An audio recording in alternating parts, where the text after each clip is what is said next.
Ya. Baik, Bismillahirrahmanirrahim. Saya dulu yang mulai. Bentar, saya dulu. Baik, Bismillahirrahmanirrahim. Assalamualaikum warahmatullahi wabarakatuh. Saya dulu. Waalaikumsalam Alhamdulillah, warahmatullahi alhamdulillahirabbil alamin. Wassalatu Bentar dulu wassalamu ala Pak. asrafil anbiya'i wal mursalin. Sayyidina Tadi berapa ini? Kencang sekali larinya wa ini. maulana. Dulu Pak Meset. Dulu saya yang naik mobil, Pak Meset yang kencang sekali larinya. Saya bilang tunggu dulu. Saya yang harus mulai. Nah ini kan kelasnya saya. Udah. Nah, tunggu perintah saya. Baik, kita mulai ya. Bismillahirrahmanirrahim. Assalamualaikum warahmatullahi wabarakatuh. Waalaikumsalam warahmatullahi wabarakatuh. Ya, alhamdulillah. Alhamdulillah, puji syukur senantiasa kembali kita panjatkan kehadirat Allah Subhanahu wa taala. Pada hari ini Bapak dan Ibu sekalian, kita bisa melaksanakan pertemuan perkuliahan yang kita laksanakan secara online. Salawat dan taslim senantiasa disampaikan kepada junjungan kita Nabi besar Muhammad Sallallahu Alaihi Wasallam. Baik, Bapak dan Ibu sekalian, tunggu dulu sebentar ya. Lagi.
Baik, mohon maaf karena tadi lagi. Baik, Bapak dan Ibu sekalian, untuk efektifnya kegiatan kita pada hari ini, Bapak dan Ibu sekalian, kita akan mendengarkan presentasi yang akan dilakukan oleh tadi kelompok 3 atau kelompok 4 dengan judul tadi sudah ditampilkan oleh Pak Mesit, yaitu model desain media, modelnya Baker dan Sub. Nanti secara keseluruhan apa sih model Baker dan Sub ini terkait dengan desain media pembelajaran itu akan disampaikan oleh kelompoknya Pak Mesit Pembarang. Baik, untuk selanjutnya saya kira silakan Pak Mesit untuk diambil alih forum melaksanakan kegiatan diskusi. Silakan Pak.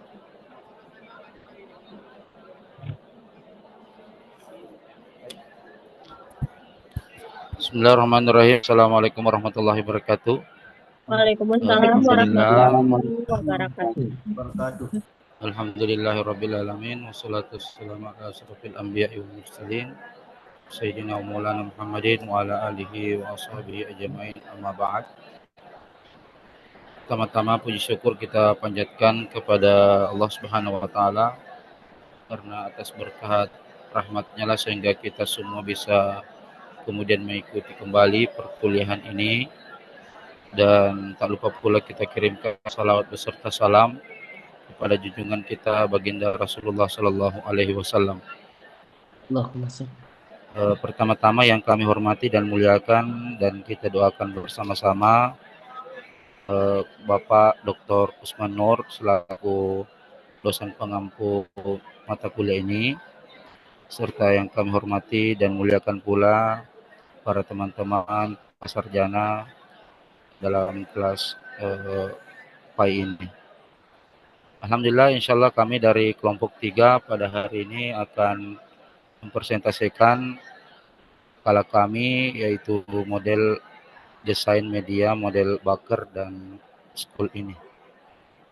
Tentunya model Baker dan School ini dikembangkan dengan tujuan untuk menyederhanakan proses desain media pembelajaran, kemudian juga mempermudah pendidik dalam menyusun materi yang relevan dan interaktif, serta memastikan bahwa pembelajaran yang disampaikan melalui media itu kemudian dapat dipahami dengan lebih mudah oleh peserta didik kita.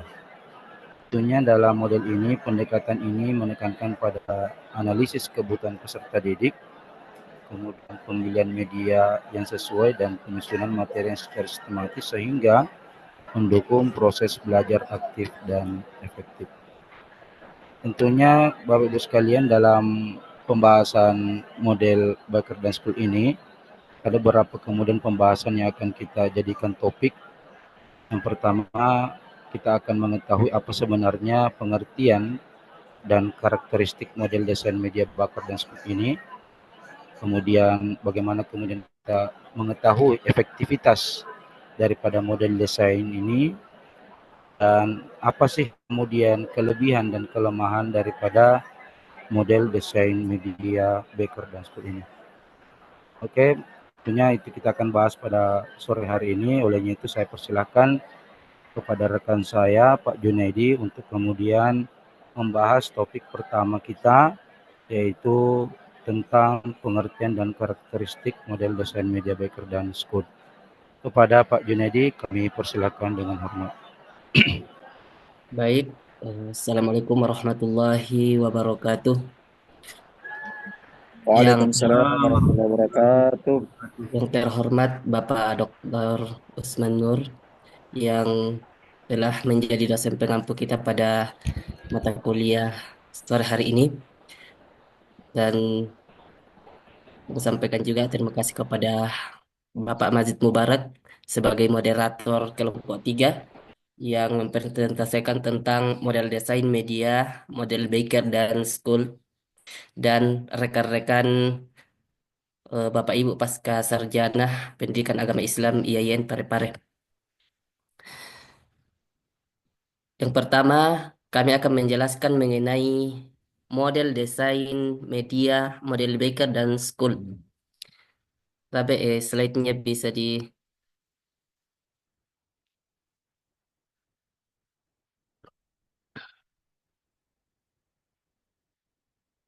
Iya, yang pertama adalah pengertian dan karakteristik model desain media Baker dan School.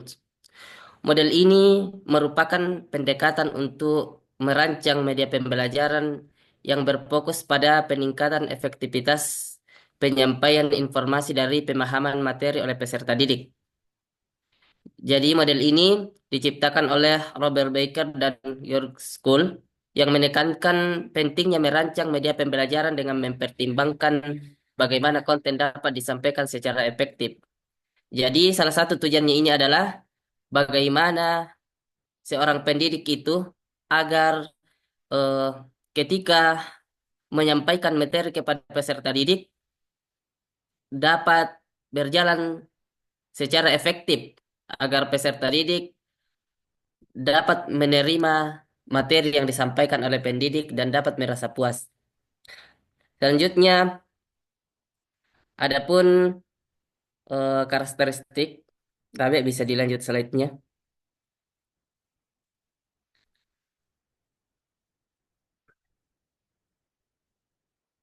Ya, adapun karakteristik utama dari model desain media Baker dan School yang membuatnya efektif dalam merancang media pembelajaran.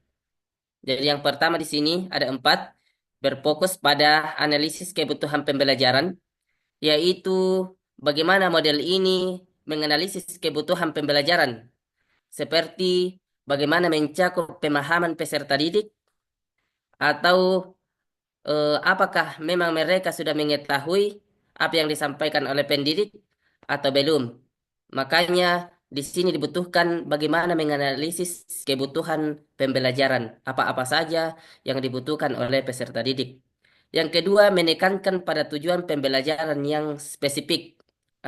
Di sini bertujuan untuk eh, pembelajaran harus jelas dan spesifik.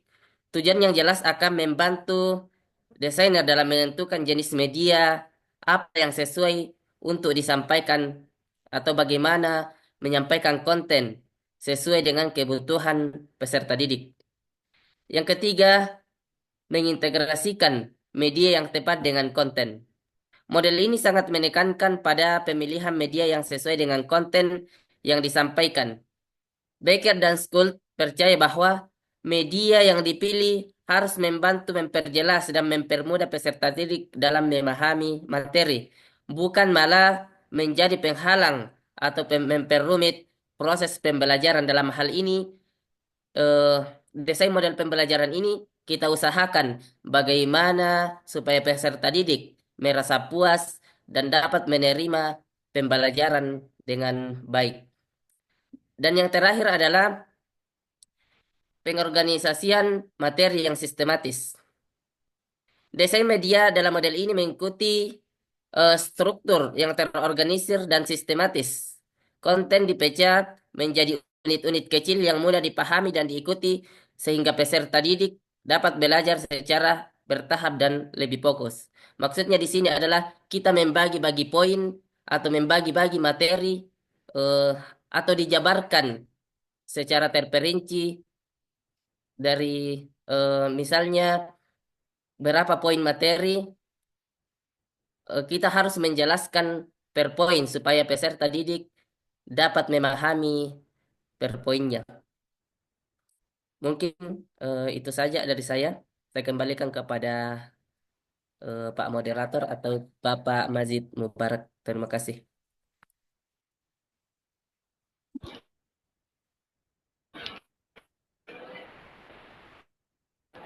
Baik, baik selain tadi mengerti karakteristik pelajaran background school. Selanjutnya kita pindah aktivitas daripada media model pembelajaran Baker dan Scoop ini. Olehnya itu saya persentase pada hari ini. Silakan Ibu. Baik, terima kasih. Assalamualaikum warahmatullahi wabarakatuh. Terima kasih atas kesempatan yang diberikan oleh moderator. Di sini saya mempresentasikan poin kedua, bagian B tentang efektivitas model desain media Baker dan School dalam proses pembelajaran, di mana efektivitas model desain media Baker dan School dalam meningkatkan proses pembelajaran terletak pada pendekatannya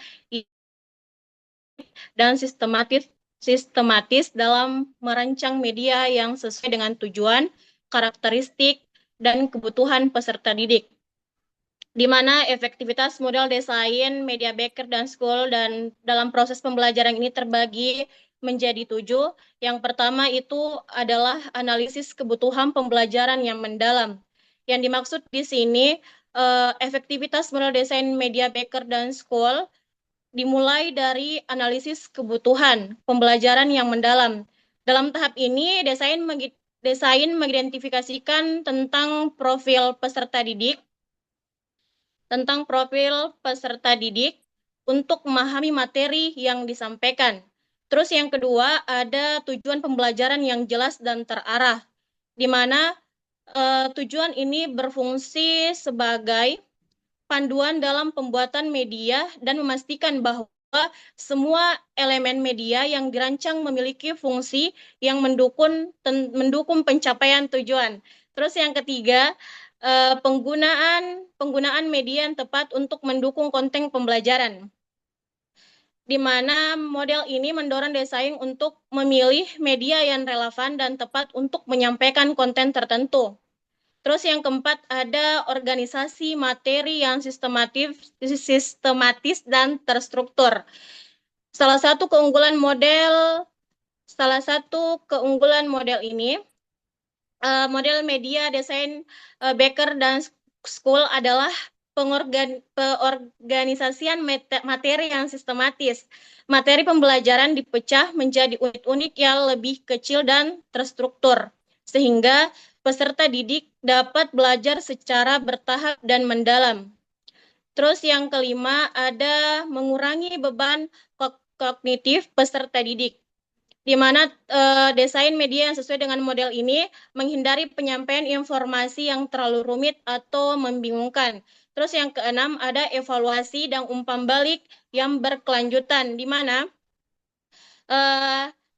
mengutamakan evaluasi yang berkelanjutan terhadap efektivitas media yang dirancang, yaitu melalui pengujian dan evaluasi, desainer dapat mengidentifikasikan kekuatan dan kelemahan media pembelajaran dan melakukan perbaikan jika diperlukan. Terus yang terakhir ada peningkatan motivasi dan keterlibatan peserta didik, di mana media pembelajaran yang dirancang dengan baik sesuai dengan model desain media Becker dan School dapat meningkatkan motivasi dan keterlibatan peserta didik dalam proses belajar, di mana penggunaan elemen visual yang menarik seperti audio yang jelas, interaktivitas yang memungkinkan peserta didik terlibat aktif dalam pembelajaran dapat membantu menciptakan pengalaman belajar yang menyenangkan. Mungkin sekian yang sempat saya sampaikan. Selanjutnya, Pak.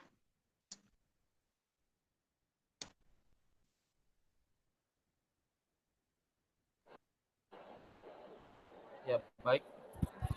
Itulah tadi penyampaian atau pembahasan dari topik pembahasan kita yang kedua dari efektivitas daripada model pembelajaran Becker dan School ini.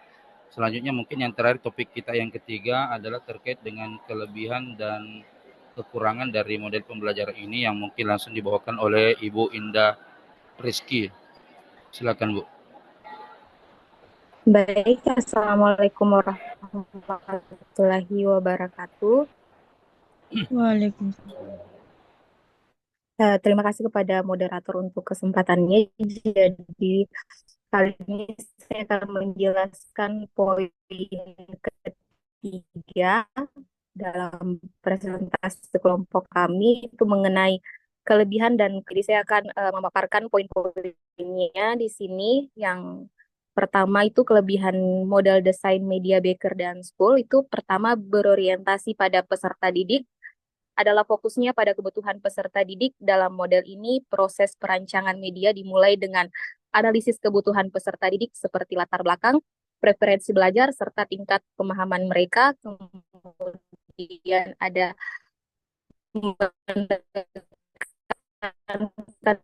pada tujuan pembelajaran yang jelas. Model ini menitik terukur dan jelas, kemudian penggunaan media yang sesuai untuk meningkatkan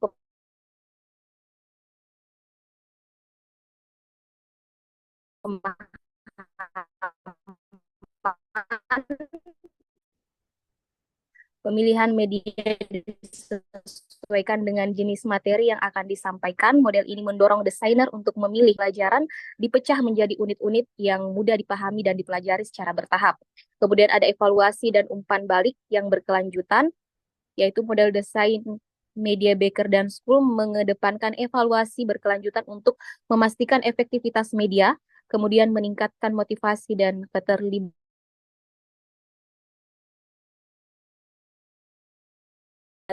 peserta didik dengan media yang dirancang berdasarkan kebutuhan dan preferensi peserta didik, serta dengan mengintegrasikan motivasi dan keterlibatan mereka dalam proses pembelajaran. Kemudian ada pula di sini kekurangan model desain media Becker dan School. Yang pertama itu proses desain yang memakan waktu dan sumber daya. Jadi salah satu kelemahan utama model ini adalah proses desain yang cukup memakan waktu, terutama dalam tahap analisis kebutuhan dan evaluasi.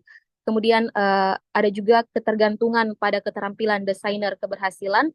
Jadi penerapan model desain media Becker dan School ini sangat tergantung pada kemampuan desainer atau guru dalam menganalisis kebutuhan peserta didik, menetapkan tujuan yang tepat, dan memilih media yang sesuai.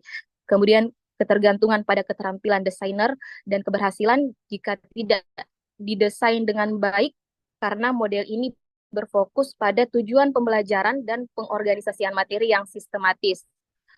Kemudian ada risiko beban kognitif pada media yang kompleks. Meskipun model ini mendorong pemilihan model yang tepat desainer yang kurang membebani kognitif peserta didik.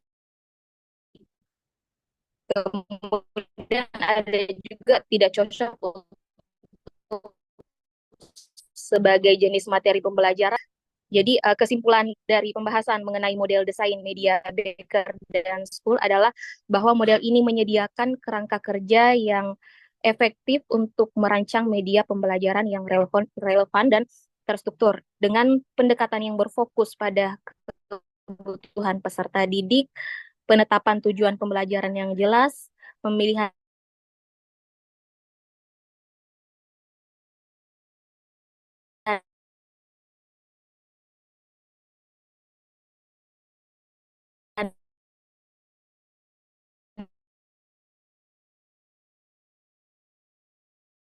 evaluasi berkelanjutan.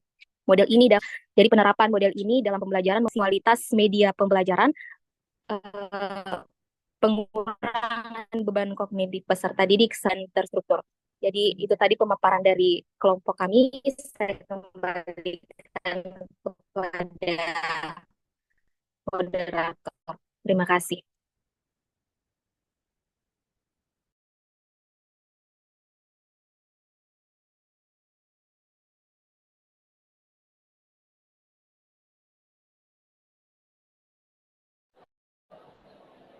Baik, terima kasih banyak atas apa yang disampaikan oleh Ibu Indah Reski terkait dengan pembahasan kita yang ketiga, yaitu berkaitan tentang kelebihan dan kekurangan daripada model pembahasan media Becker dan Scott ini. Olehnya itu, kami persilakan kepada rekan-rekan sekalian untuk kemudian memberikan pertanyaan yang relevan terkait dengan materi pembahasan kita pada hari ini. Kami persilahkan.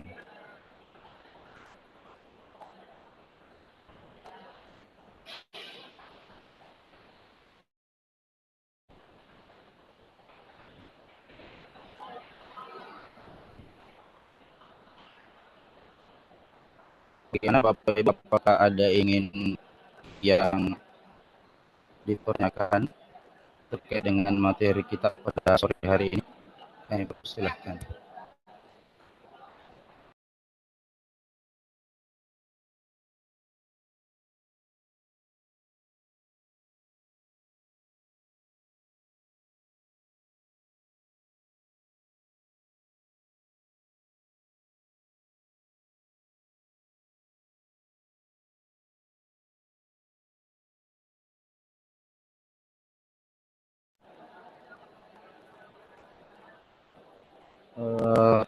Baik Bapak Ibu, jika tidak ada pertanyaan dari topik kita pada sore hari ini, mungkin kami langsung persilakan kepada Al-Mukarram Bapak Dr. Usman Nur untuk memberikan pengayaan kepada kita semua terkait dengan pembahasan kita pada sore hari ini.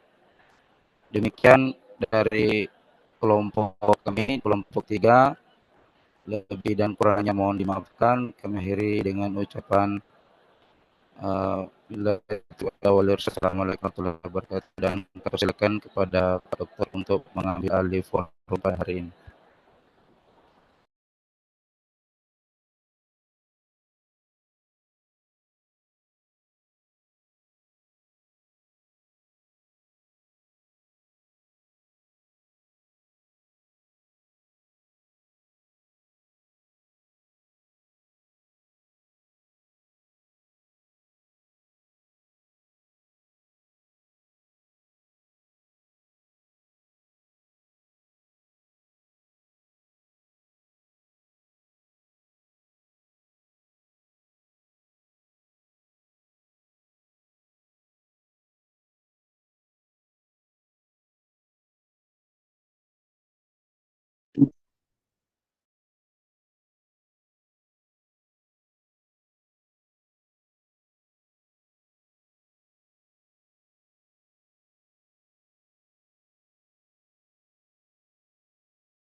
Pak Dokter masih ada ya?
Bagaimana ini? Ya, Bismillah. Izin Pak Masih selaku moderator. Ya, silakan Pak Andi Parwansa. Ya. Ya. Izin Pak Masih bisa ditarik kembali sesi dari penutupan dari penyampaiannya tadi yang saya jawab. Sedikit kami ingin tanyakan, ada hal yang penting kami tanyakan Pak. Boleh?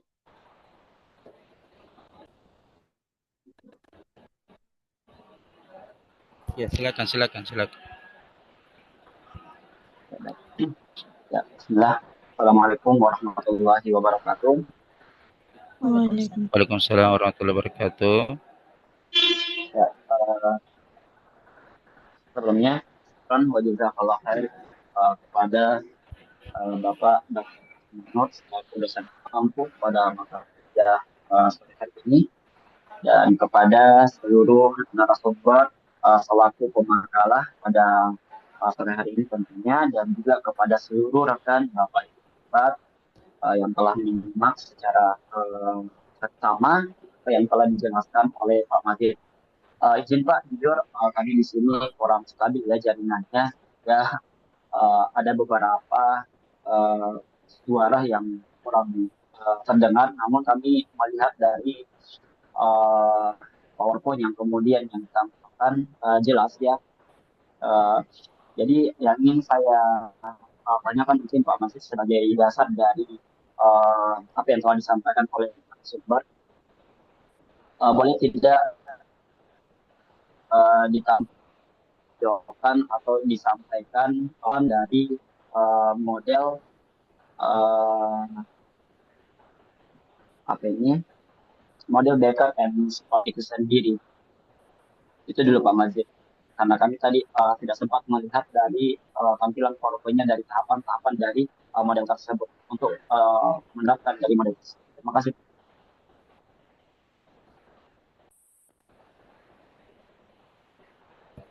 Ya. Nih, minta maaf juga saya juga enggak tahu, mungkin jaringan saya juga ini putus-putus Pak Andi.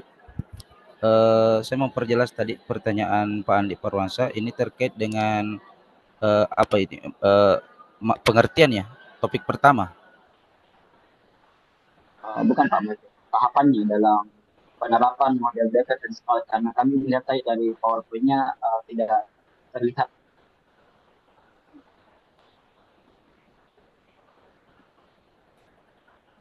Tahapan.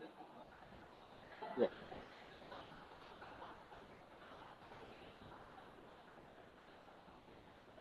Oh iya. Jadi pertanyaan dari Pak Andi Parwansa mempertanyakan terkait dengan bagaimana tahapan dalam penerapan model Becker dan School ini. Itu pertanyaan pertama. Dan mungkin dari teman-teman kelompok 3 ada yang ingin menjawab dari pertanyaan Pak Andi Parwansa. Pak Junaidi, silakan Pak Junaidi, mungkin bisa menjawab dari pertanyaan Pak Andi Parwansa.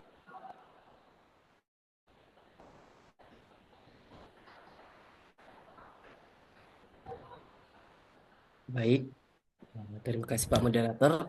Saya akan mencoba menjawab. Kalaupun jawaban saya tidak sesuai dengan pemahaman kita atau tidak benar, bisa Bapak Ibu yang memperbaiki nanti. Baik, sebagaimana karena jaringan saya juga kurang bagus di sini, yang saya dengar adalah eh, tahapan model desain Baker ya Pak.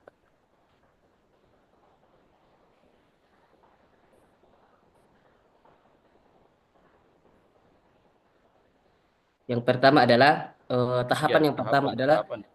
bagaimana kita mendefinisikan tujuan dan sasaran organisasi atau sistem yang akan kita rancang. Ya, tujuan ini harus jelas dan dapat diukur sehingga desain yang dibuat mendukung pencapaian tersebut. Adapun yang kedua adalah bagaimana kita mengidentifikasi tugas dan aktivitas. Bagaimana kita berbagi tugas dan aktivitas yang perlu dilakukan dalam sistem atau organisasi. Hal ini mencakup seperti eh, analisis pekerjaan dan penentuan siapa yang bertanggung jawab atas tugas-tugas tersebut. Adapun yang ketiga adalah menentukan struktur organisasi. Yang keempat, bagaimana kita menentukan teknologi yang diperlukan untuk mendukung tugas-tugas dan struktur yang telah kita rancang tadi atau yang sudah kita tentukan, yang sudah kita pilih. Dan yang mungkin yang terakhir adalah bagaimana kita mempertimbangkan aspek sosial seperti eh, memperhatikan faktor sosial dan budaya dan organisasi seperti kelompok antar kelompok atau kelompok antar individu serta aturan-aturan yang ada. Mungkin itu saja. Mohon maaf atas.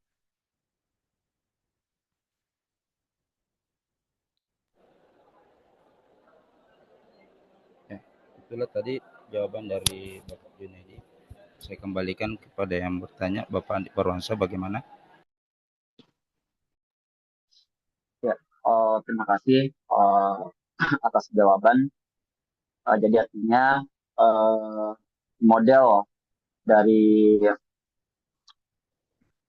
Becker dan Scout ini hampir sama ya dengan model media pembelajaran yang lainnya. Mungkin sedikit berbeda dari segi tahapannya. Artinya di mana model ini menawarkan ya langkah-langkah yang begitu sistematis ya, yang dimana mulai dari perencanaan yang telah disampaikan tadi oleh Bapak narasumber kita hingga mungkin dari tahap evaluasi. Karena kenapa ada tahap evaluasi yang bisa saya simpulkan dari tahapan ini? Karena tadi ada pertimbangan-pertimbangan dalam tahapan yang disampaikan oleh narasumbernya. Kemudian ketika kita melihat dari tahapan-tahapan tersebut yang terukur secara sistematis, ya dari perencanaan hingga tahap evaluasi. Nah, bagaimana kita bisa memastikan ya bahwa produk media pembelajaran yang akan kita kembangkan ini telah mencapai tujuan pembelajaran yang telah ditetapkan. Ini fokus kepada tahap evaluasinya.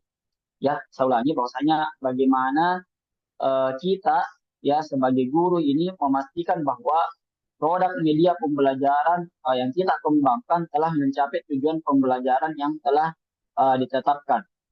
Nah, kira-kira metrik ya apa yang kita gunakan untuk mengukur keberhasilan tersebut. Tadi sudah dijelaskan bahwasanya mulai dari tahapan ini sampai ada pertimbangan sosial budaya, berarti itu sudah masuk di ranah artinya memiliki tahapan yang begitu sistematis sampai tahap evaluasi. Sudah dipahami, Pak? Yang menjadi tanggapan kami? Iya, jadi tadi sudah dijelaskan bahwa seperti tahapannya, lalu kemudian Andi Parwansa lalu ada sedikit mempertanyakan mungkin bagaimana cara mengukur daripada apa namanya suksesnya media pembelajaran yang kita susun dalam penerapan model pembelajaran seperti ini ya Pak. Jadi bagaimana kita mengukur dalam evaluasi itu, apa kriteria atau apa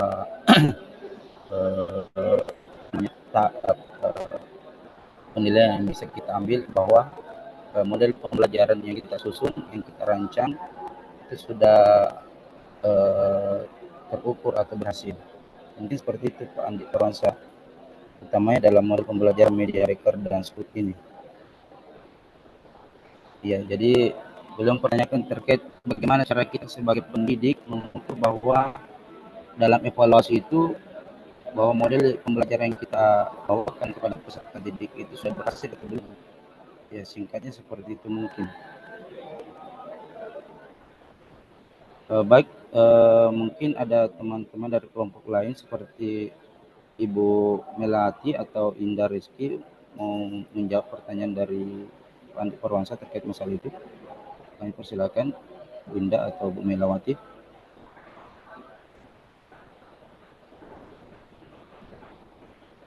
Ya, Pak.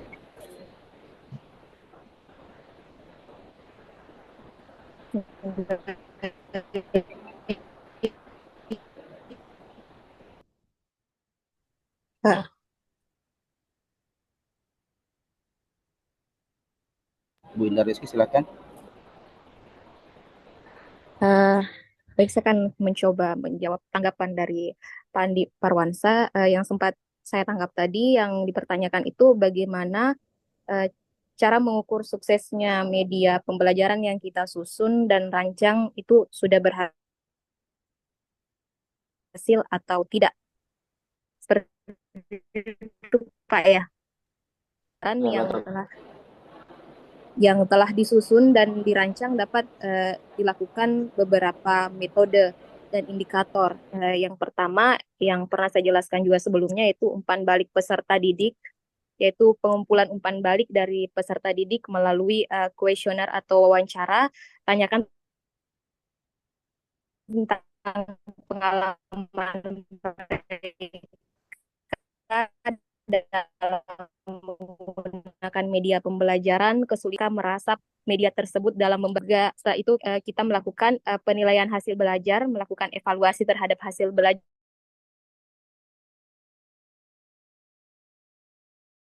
peserta didik sebelumnya dan sesudah menggunakan media tes dan post tes dapat membantu mengukur peningkatan. Kemudian ada juga seperti observasi kelas, yaitu mengamati dengan sesama peserta didik selama proses belajar, perhatikan tingkat keterlibatan, kemudian analisis data penggunaan. Penggunaan dapat memberikan wawasan tentang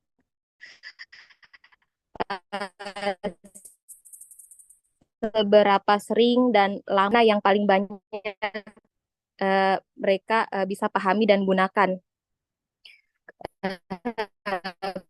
Kemudian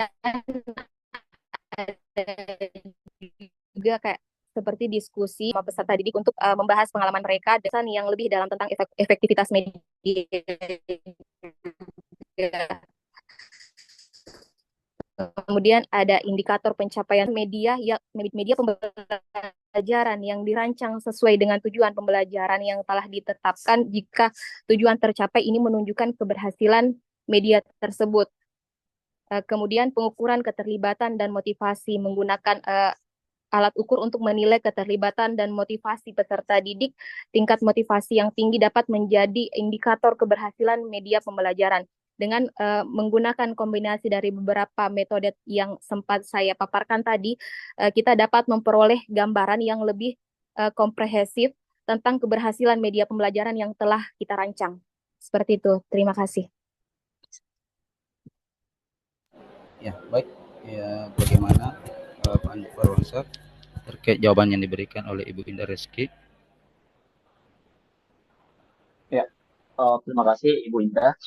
Jadi artinya di sini untuk mengukur keberhasilannya ya tidak terlepas dari tes hasil belajar. Nah, di mana juga ada angket dari responden peserta didik untuk mengukur itu semua ya. Gitu. Ya, terima kasih Bu. Ya, baik. Kemudian persilakan kepada teman-teman yang lain Kiranya mungkin ada sesuatu yang dipertanyakan yang terkait dengan pembahasan kita. Ya, Pak Munawir, silahkan Pak Munawir. Assalamualaikum warahmatullahi wabarakatuh. Waalaikumsalam. Jadi mohon maaf karena mungkin jaringan kami juga yang kurang jelas sehingga apa yang disampaikan tadi oleh Bapak dan Ibu pemateri mungkin kurang jelas di layar kami, makanya kami ingin bertanya. Mungkin pemateri bisa memberikan penjelasan mungkin terkait beberapa aplikasi yang mendukung tentang eh, media yang Bapak Ibu jelaskan tadi. Selanjutnya juga mungkin bisa diberikan beberapa contoh kasus, ya, contoh kasus bagaimana menggunakan daripada media yang Bapak Ibu jelaskan hubungannya dalam proses pembelajaran. Saya kira seperti itu pertanyaan saya untuk sementara. Terima kasih Pak Moderator. Ya, terima kasih Pak Munawir. Jadi pertanyaan Pak Munawir, beliau ingin mempertanyakan apa media yang kemudian digunakan yang sesuai dengan model pembelajaran Baker dan School ini. Mungkin seperti itu Pak Munawir ya. Ya, betul Dan Pak. contohnya.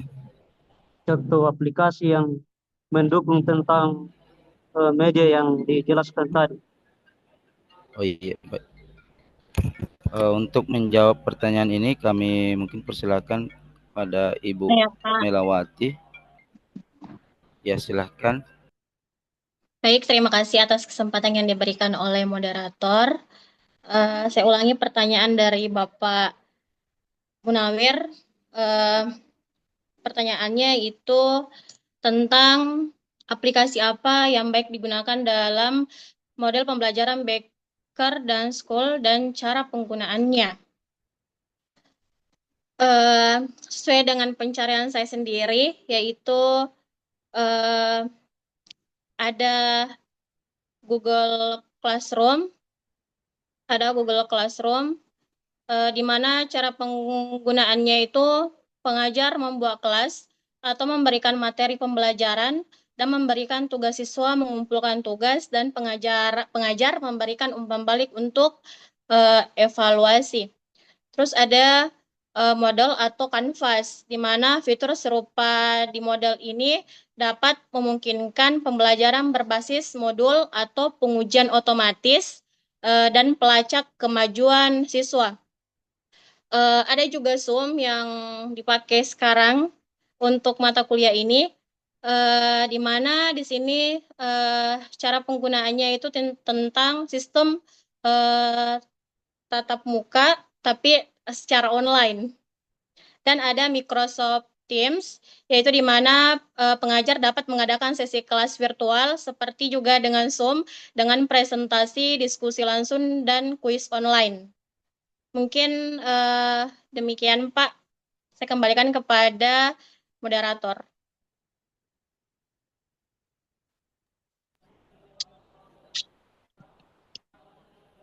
Baik Pak, itulah tadi jawaban dari Ibu Melati. Saya kembalikan kepada penanya.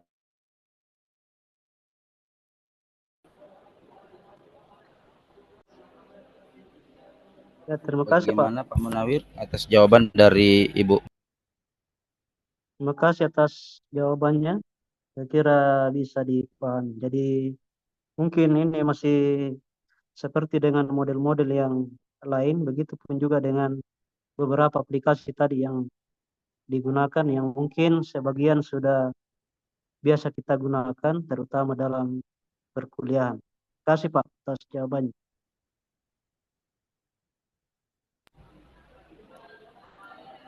Baik, terima kasih banyak.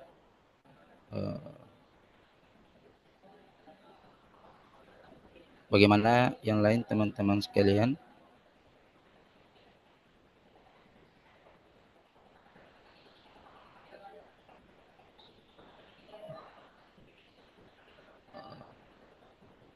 Ya, Ibu Nurliana dan Ibu Alfian Hidayatullah. Saya pertama dulu mungkin ke Ibu Nurliana. Silakan Ibu Nurliana untuk mengajukan. Baik, tapi sebelumnya suara saya jelas. Ya, jelas.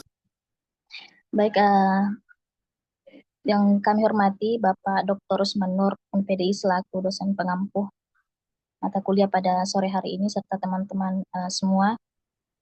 Jadi pertanyaan saya berdasarkan pembacaan saya tadi ini bahwa pengaplikasian daripada desain media model Baker dan Scalp ini bahwa bisa diterapkan dalam berbagai konteks komunikasi seperti pemasaran, pendidikan, pelatihan, atau komunikasi organisasi. Kemudian yang menjadi pertanyaan saya, bagaimana dengan studi kasus, contoh sebuah perguruan tinggi atau mungkin sekolah yang merencanakan kampanye informasi mengenai pendaftaran kuliah atau pendaftaran siswa baru. Kemudian kampanye ini menggunakan berbagai media, mulai dari media sosial hingga poster cetak. Jadi berdasarkan prinsip-prinsip model desain media oleh Baker dan Scales, bagaimana media sosial ini bisa dimanfaatkan secara lebih efektif dibandingkan media tradisional seperti brosur dan juga poster dalam mencapai audiens yang lebih mudah dan lebih terhubung secara digital. Mungkin hanya itu pertanyaan saya. Saya kembalikan kepada moderator. Ya, terima kasih banyak terkait dengan pertanyaan Ibu Nurliana. Jadi Ibu Nurliana mempertanyakan terkait persoalan efektivitas dari kedua media yang mau yang mau digunakan. Pertama mungkin media sosial yang berbasis digitalisasi dan kemudian media tradisional seperti poster dan brosur, yang mana kemudian lebih efektif ketika kita mau menggunakan model media Baker dan seperti ini. Ini seperti itu Bu Nurliana ya? Iya, seperti itu.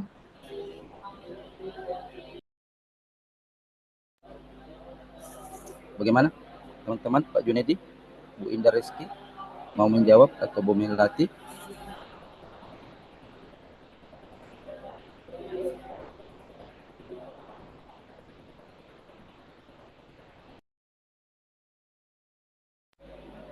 Ya, kalau menurut pribadi kami terkait dengan efektivitas yang kemudian lebih efektif digunakan dalam penerapannya, yaitu media sosial atau media tradisional. Ya, kalau kita mengacu daripada model Baker ini, ya tentu model Baker ini menunjukkan bagaimana kemudian media yang kita gunakan itu lebih bersifat interaktif, ya, bersifat interaktif pada orang yang membacanya atau orang yang dikenai media itu. Jadi kalau kita bicara efektivitas dari kedua media ini, tentu dalam penerapan sosial yang kemudian lebih efektif kalau kita mengacu kepada model Baker dan Scott ini. Kenapa? Karena media sosial itu kita lihat interaktif pada orang-orang yang mengakses media sosial itu bisa langsung instan mendapatkan mereka tanpa menunggu lama. Berbeda dengan poster misalkan, ya itu agak sulit kemudian kita melihat interaksi yang didapatkan dari orang yang kemudian melihat daripada media itu dibanding media sosial. Jadi evaluasi yang kita inginkan itu media sosial yang lebih cepat dapat evaluasi karena sifatnya instan karena basis digitalisasi. Adapun mungkin media tradisional itu mungkin agak lambat sehingga evaluasi yang dibutuhkan dalam media itu yang kita gunakan itu agak lambat evaluasinya karena itu tadi masih bukan sistem tradisional. Jadi kalau kita berbicara dengan efektif mana media yang digunakan, itu mungkin yang lebih efektif digunakan adalah media sosial tadi dalam mengkampanyekan informasi terkait dengan kampus itu. Ini tujuan dari kami, Bu Nurliana.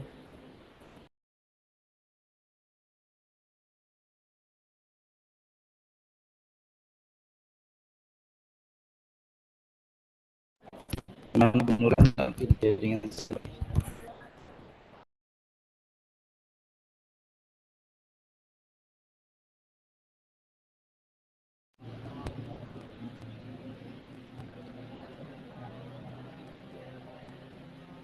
bagaimana Bu Nurliana? Jelas ya tadi. Sudah dijawab ya. Oh, sudah kedengaran ya? Terpotong-potong ke suaranya. Enggak jelas. Iya, ini Bisa jaringan saya juga itu. perjelas, Pak? Bisa mungkin diperjelas. Iya, silakan Bu Melawati, ini jaringan saya enggak turun naik ini. Ya silakan Bu Melati, mungkin bisa ditambahkan. Baik, tadi Abek terima kasih atas kesempatan yang diberikan kepada saya. Tadi Ibu Nurlina mempertanyakan tentang efektif, yang mana lebih efektif dalam menyampaikan informasi, yaitu lewat media sosial atau metode tradisional. Kalau menurut saya, media sosial lebih efektif karena kenapa? Yang pertama itu jangkauan audiens yang lebih luas dan lebih cepat, dan mengirim informasi secara real time dan memfasilitasi interaksi dua arah. Terus yang ketiga itu memiliki biaya yang lebih rendah dan lebih terjangkau untuk berbagai kalangan, karena di mana kalau lewat media sosial dimanapun orang bisa mengaksesnya. Sedangkan kalau metode tradisional kan ini seperti brosur atau spanduk, mungkin cuman daerah-daerah yang tertentu yang bisa melihat tersebut. Mungkin sekian Pak, saya kembalikan kepada moderator. Ya, bagaimana Ibu Ibu Nurliana? Tadi tambahan dari Ibu Melati atas pertanyaan kita. Baik, terima kasih. Jadi bisa saya simpulkan bahwa untuk mengukur keefektifannya, bahwa media sosial lebih berpengaruh daripada media media tradisional ya. Iya, singkatnya seperti itu Ibu Nurliana. Oke. Terima kasih. Jawabannya bisa diterima. Ya mungkin satu lagi mungkin pertanyaan karena mengingat waktu sudah menunjukkan mau pukul 5 sore. Mungkin terakhir ini dari Pak Alfian Hidayatullah ya. Iya Pak, Iya, silakan Pak Alfian. ya, terima kasih.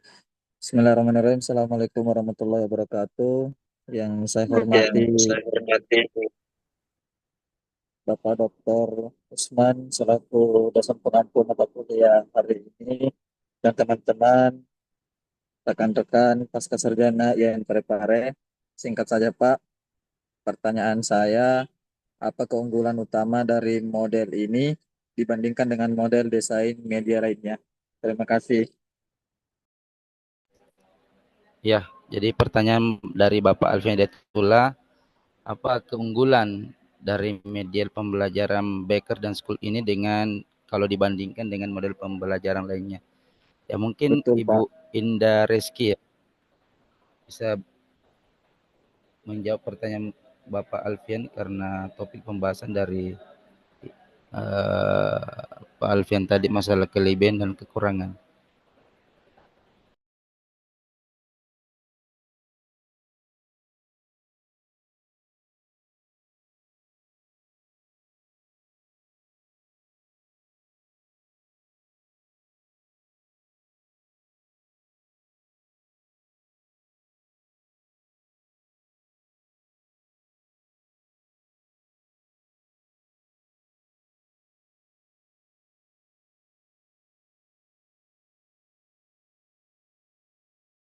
Bu Reski,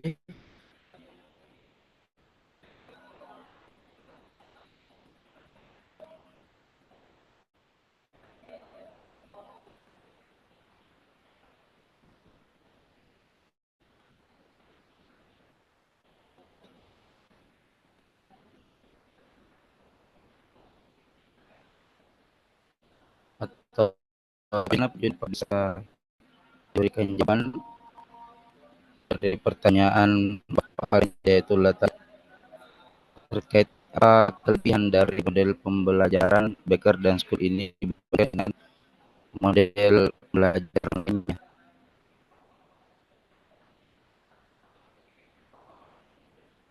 Mohon maaf Pak, suara tak putus-putus.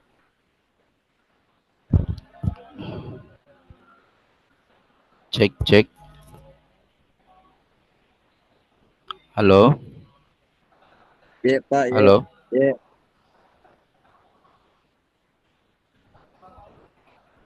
Iya, mungkin Pak Junedi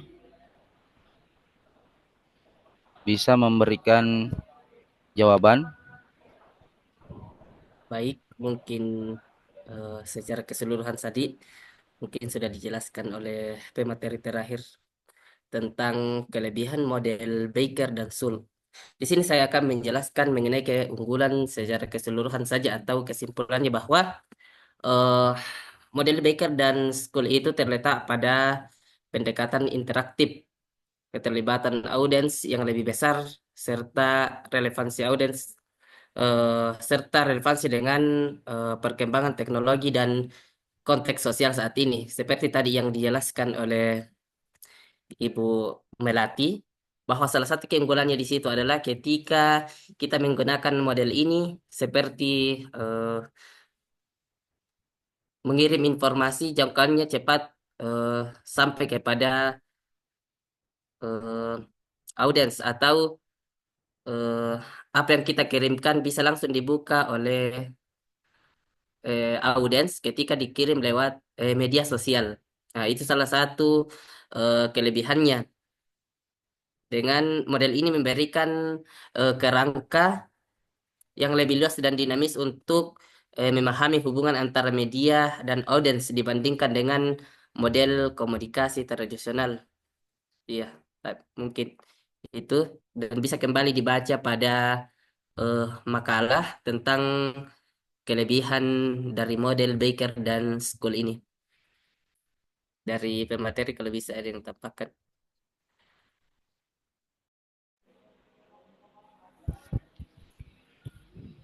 Baik, eh, bagaimana Pak Alfian?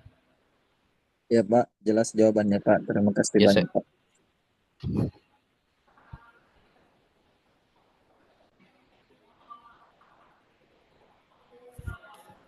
baik.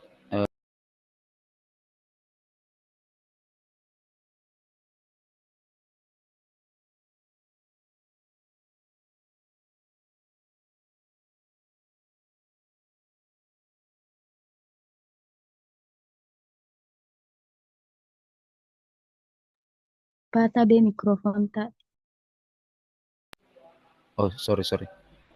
Baik, itulah tadi beberapa pertanyaan-pertanyaan yang diajukan dan sudah mendapatkan tanggapan dan jawaban dari kelompok kami. Olehnya itu mungkin kita sudah berada di sesi terakhir ini. Kita akan mendengarkan mungkin pengayaan atau penguatan yang langsung disampaikan nanti oleh Bapak Al-Mukarram Dr. Usman Nur terkait dengan pembahasan kita pada sore hari ini. Kami persilakan kepada Al-Mukarram.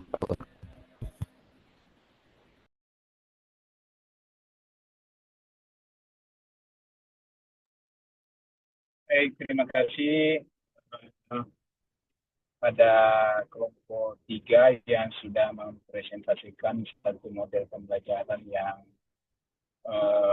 model desainnya, bagaimana desain daripada pembelajaran tadi sudah banyak disebutkan mulai dari pengertiannya, terus kemudian tokohnya, terus kemudian langkah-langkahnya, terus kemudian jadi yang paling penting itu adalah Anda memahami langkah-langkah daripada desain, bagaimana kita mendesain model pembelajaran sesuai dengan survei ini, Becker dan Schultz ini.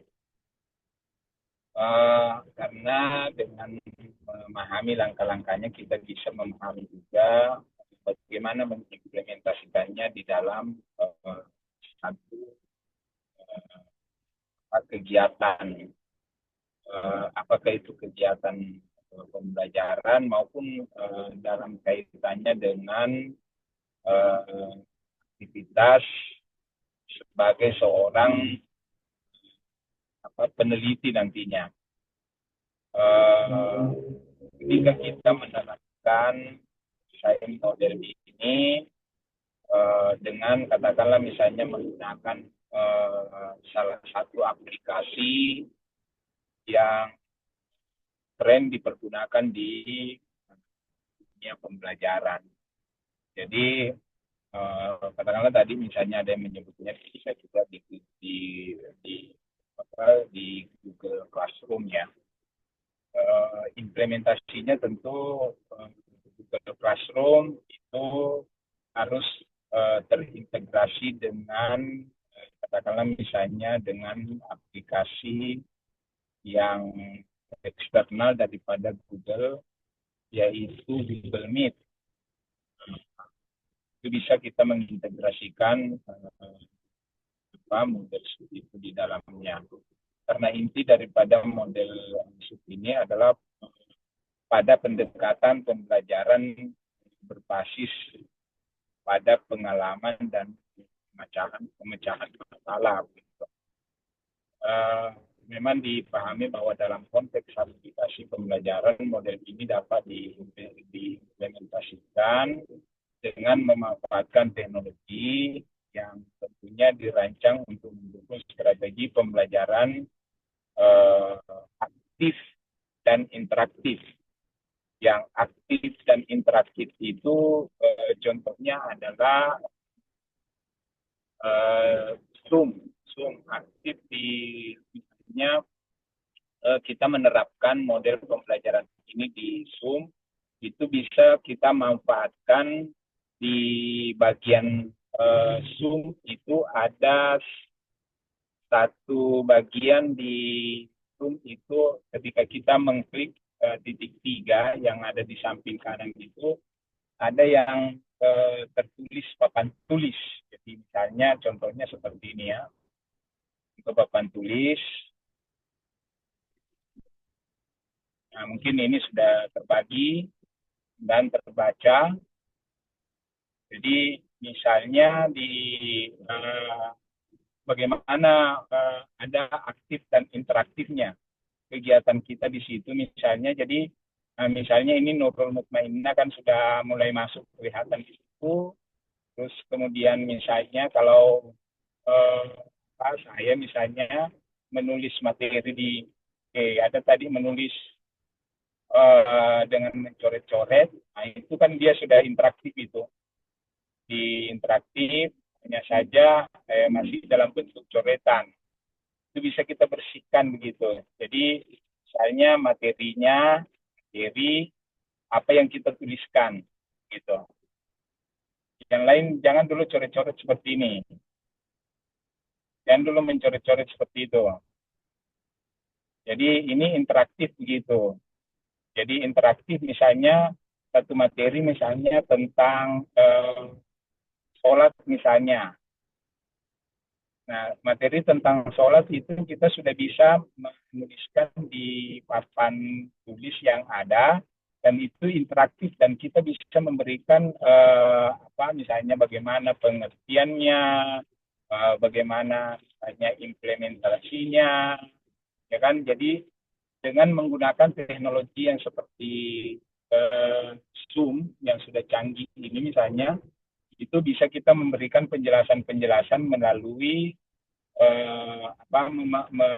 melalui layanan yang diberikan. Nah itu kelihatan bahwa di situ ada aktif interaktifnya begitu dengan menggunakan model dengan menggunakan aplikasi itu. Jadi inti daripada pembelajaran model ini adalah bagaimana aplikasi itu interaktif gitu. Nah, ada juga misalnya model pembelajaran aplikasi yang biasa bukan aplikasi learning management system yang dipergunakan. yang interaktif. Learning management yang kita pergunakan, katakanlah misalnya di learning management itu adalah Edlin. Edlin itu juga itu interaktif begitu. Nah, bagaimana kita mengembangkannya? Mengembangkannya dengan pola yang ada ini adalah dengan mengikuti langkah-langkah tadi yang sudah disampaikan oleh temannya terkait dengan langkah-langkah mendesain pembelajaran dengan model seperti itu. Dengan menggunakan aplikasi apa misalnya, dengan menggunakan learning management system apa misalnya. Jadi Edlin misalnya, atau Google Classroom. Jadi itu adalah learning management system. Ada juga misalnya learning management system versi Moodle. Di Moodle juga ada Zoom-nya tersendiri. Jadi sama dengan Google Classroom ada Zoom-nya tersendiri. Kalau kita yang ada di mana ini, di Edlin itu juga ada Zoom yang kita punyai sendiri di apalagi namanya ini di Edlin. Jadi di Edlin katakanlah misalnya saya sudah merancang modelnya seperti ini. Pada sesi pembelajaran itu kita bisa merancang pada topik misalnya tadi di topik sesi 12. Di sesi 12 itu bisa kita tambahkan seperti ini. Nah, ini ada ini video conference. Video conference itu adalah pembelajarannya interaktif. Jadi dia interaktif di sini karena kita bisa memilih video conference. Jadi katakanlah misalnya kita memilih video conference. Nah, akan ditampilkan ada 2 video conference yang ditawarkan oleh Edlin, yaitu Zoom seperti yang kita pergunakan sekarang, dan yang selanjutnya adalah Google Meet. Dia integratif di sini. Nah, karena dia integratif, maka dia juga interaktif begitu. Nah, jadi sesungguhnya learning management system yang ada, LMS yang ada, katakanlah misalnya yang ada di Edlin ini bisa kita pergunakan untuk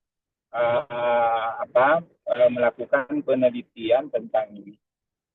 Nah, model pembelajaran berbasis apa yang dilakukan oleh Baker ini, misalnya model pembelajaran problem based learning di PBL itu bisa dipakai model Schultz and Baker ini. Terus kemudian ada juga pembelajaran berbasis eksperimen. Jadi banyak model-model pembelajaran berbasis eksperimen. Terus kemudian ada personalized learning. Terus kemudian ada kolaborasi tim atau kolaboratif learning begitu. Nah, aplikasi yang bisa dipergunakan banyak sekali. Ada Steam, ada platformnya seperti Lecture, dan banyak sekali aplikasi-aplikasi. Kalau yang ingin interaktif juga, misalnya dalam hal melakukan evaluasi pembelajaran, itu biasa kalau kita mau kasih ujian peserta didik yang interaktif, itu biasa kita juga menggunakan quizzes. Ada yang sudah biasa menggunakan quizzes di sekolahnya? Ada ya? Ada, Pak. Ada, Pak. Nah, kata-kata sudah mengajar ini. Bu Rosda ini barangkali apa tadi ini sudah ada yang biasa menggunakan quizzes, itu kan interaktif ya, interaktif modelnya. Jadi ketika soal-soal kita sudah masukkan di dalamnya, peserta didik itu langsung masuk dibagikan linknya, terus kemudian mereka masuk berlomba-lomba di situ untuk menjawab pertanyaan. Jadi itu adalah sistem yang dipergunakan dengan gamifikasi istilahnya gitu. Terus bagaimana penerapan pembelajaran berbasis masalah dalam pendidikan agama Islam? Saya kira juga ini akan banyak membantu kita kalau menggunakan model Baker dan Schultz ini. dengan tentu melakukan kegiatan pembelajaran dengan aktivitas ada studi kasus misalnya. Nah, studi kasus itu misalnya memberikan skenario seperti apa yang terjadi misalnya ada konflik sosial. Kalau misalnya kita contohkan bagaimana pernah ada konflik sosial misalnya ketika kita orang Islam misalnya ingin mendapatkan makanan halal sementara kita berada di wilayah orang yang mayoritas misalnya non muslim. Nah, di situ biasanya kan ada konflik sosial begitu, ada konflik sosial di mana kita ada kesulitan misalnya mendapatkan makanan halalnya. Itu dalam konteks bagaimana kita mendiskusikan itu. Jadi ada studi kasus yang diberikan kepada peserta didik kita, terus kemudian kita melakukan kajian-kajian bagaimana misalnya tentang konsep makanan halal dan makanan haram itu. Bagaimana hukum Islam memandang tentang itu? Bagaimana pandangan Al-Quran? Bagaimana Sunnah? Bagaimana pendapat para ulama misalnya terkait dengan makanan halal itu? Sehingga supaya nanti dengan pemahaman yang komprehensif mengenai ajaran Islam, konflik sosial itu bisa teratasi begitu. Nah, bagaimana kita berhubungan atau misalnya menjalin kerjasama dengan menerapkan sikap moderasi kepada di luar daripada agama kita. Itu bisa dengan studi kasus begitu. Dan dilakukan dengan diskusi interaktif. Terus kemudian implementasi dalam teknologi pembelajaran, saya kira temannya tadi bagus sudah disampaikan di Google Classroom itu, saya kira di Google Classroom juga itu sudah bisa kita memasukkan materi-materi pembelajaran yang mungkin katakanlah misalnya berbahasa Arab, karena biasanya kita ada kesulitan sih sebenarnya menggunakan aplikasi pembelajaran ketika materi pembelajaran itu di luar daripada huruf Latin.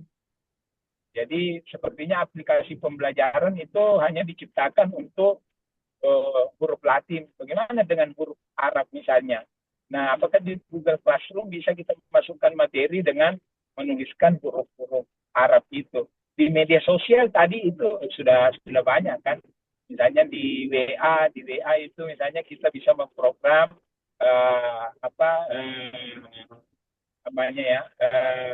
papan keyboardnya itu dengan memasukkan tulisan memilih Arab. Nah, bagaimana dengan font Arab misalnya? Font Arab misalnya. Jadi itu apakah juga di media aplikasi yang sifatnya interaktif itu juga bisa misalnya? Apakah di Kahoot itu bisa misalnya, ataukah di Quizzes itu juga bisa? Itu saya kira perlu juga dicermati di dalam mengimplementasikan teknologi di dalam pembelajaran yang sifatnya interaktif dengan model desain Baker yang memuat atau mengakomodasi tulisan-tulisan yang bernuansa Islami begitu. Kalau di negara Jepang kan mereka itu yang menciptakan huruf-huruf kanji misalnya yang mereka bisa integrasikan begitu. Nah, kita di Indonesia mudah-mudahan nanti pengembangannya sudah bisa ke situ juga. Karena banyak aplikasi yang tidak bisa diintegrasikan. Flipbook misalnya, saya tidak tahu apakah di Flipbook juga ketika kita merancang Flipbook itu bisa memasukkan tulisan-tulisan berbahasa Arab. Atau di Canva juga apakah bisa menggunakan tulisan-tulisan berbahasa Arab. Nah, itu bisa kita lakukan kajian-kajian lebih mendalam terkait dengan penggunaan teknologi juga di dalam kaitannya dengan media pembelajaran, media yang dipergunakan dalam model SUD ini. Yang terakhir itu adalah menggunakan ada yang kacamata apa lagi namanya itu yang bisa kita melihat 3D misalnya di situ. VR ya, VR. Iya, Pak, VR ya. VR. VR. Jadi dengan menggunakan itu kan dia interaktif gitu. Jadi dengan menggunakan itu misalnya VR itu bisa kita melihat katakanlah misalnya seakan-akan kita tawaf di Ka'bah. Jadi kita sambil berjalan tapi kemudian sebenarnya kita tidak ada di lokasi Ka'bah begitu. Tetapi kita seakan-akan berada di situ berbaur dengan orang-orang karena menggunakan itu tadi itu medianya itu VR karena dia sifatnya apa interaktif. Studebaker masuk dalam kategori itu juga karena dia interaktif begitu. Nah, Anda bisa juga melakukan nanti penelitian bagaimana memahami konsep tawaf kepada peserta didik kita menggunakan VR misalnya dengan langkah-langkah desain pembelajaran Studebaker. Sudah jadi lagi itu judul tesisnya kan. Nah, itu kan berbasis apa lagi nih? Berbasis teknologi semua yang seperti itu. Nah, saya kira itu yang saya kira informasi. Sekarang malah VR itu sudah tidak lagi kacamatanya itu sudah tidak lagi tertutup kayak seperti yang biasa kita lihat itu. Yang pasarannya sekarang itu mungkin 8 jutaan ya. Sudah ada yang sekitar 8 jutaan itu. Sekarang di Korea, Jepang, Cina itu sudah menciptakan kacamata VR. Jadi bisa dipakai seperti kacamata kita ini, kacamata saya yang seperti ini, yang sudah masuk kategori 50 tahun ke atas, sudah 40 tahun ke atas pakai kacamata, itu bisa menggunakan kacamata VR, kacamata seperti ini. Tapi di dalamnya di situ itu sudah bisa kita akan melihat layar HP, terus kemudian kita bisa melihat misalnya kalau kita sambil teleponan, terus kemudian tidak perlu lagi ada layar di depan kita seperti ini misalnya. Tidak perlu lagi ada layar HP misalnya, karena di kacamata itu sudah include di dalamnya gitu. Jadi itu saya kira teknologi yang sekarang sudah berkembang pesat dan bisa dipakai untuk melakukan penelitian. Ya bahkan sebenarnya teknologi yang berkembang kalau dikaitkan dengan pendidikan agama Islam, sejarah ketika kita menggali tentang sejarah sudah ketinggalan itu kita kalau pembelajaran sejarah itu misalnya hanya dengan menjelaskan kepada peserta didik Nabi itu dulu seperti ini ya, dia menggunakan Nabi itu dulu menyebarkan dakwahnya seperti ini, terus kemudian dari Mekah ke Madinah seperti ini. Itu sudah ketinggalan dengan hanya sekedar memberikan penjelasan. Tapi dengan menggunakan kacamata VR itu seakan-akan ketika kita memberikan penjelasan kepada peserta didik kita, ya, terus kemudian mereka punya fasilitasnya. Jadi sekarang 8 juta jadi sekolah itu sebenarnya lembaga pendidikan itu seharusnya sudah bisa menyediakan fasilitas untuk pembelajaran agama Islam dengan teknologi mutakhir yang seperti itu tadi. Video-video itu sudah akan ketinggalan zaman gitu. Sudah akan ketinggalan. Jadi kalau hanya diputarkan video-video itu sudah tidak tertarik lagi sih sebenarnya peserta didik kita. Nah, mereka lebih senang kalau interaktif. Jadi katakanlah misalnya kalau di YouTube interaktif itu sekarang ada. Jadi anak-anak kita itu atau cucu kita atau adik-adik kita lah yang senang dengan YouTube interaktif itu kan di televisi disampaikan. Oh, sudah masuk mau maghrib ya. Nah, itu kan mereka dia interaktif begitu. Interaktifnya itu misalnya seakan-akan dia seperti main game. Nah, bagaimana supaya kita juga yang belajar tentang teknologi pendidikan agama Islam bisa punya kemampuan untuk memodifikasi game-game yang ada yang sifatnya sekarang ini tidak Islami, itu masukkan game-game Islami di dalamnya. Saya kira itu barangkali Bapak dan Ibu sekalian penjelasan saya dengan tidak mengurangi, mendistorsi apa yang Bapak dan Ibu sudah diskusikan. Saya mau maaf karena juga dalam perjalanan ini. Oke, baik. Saya kira begitu Pak. Siapa tadi pimpinan sidangnya? Pak Marjid. Ya, Pak Ya, siap, Masyid. Pak. Masyid masih ada ya? Ya, siap, Pak. Oke, demikian Jadi, Pak Masyid. baik, terima kasih banyak atas penguatan yang diberikan oleh Al-Mukarram Pak Dr.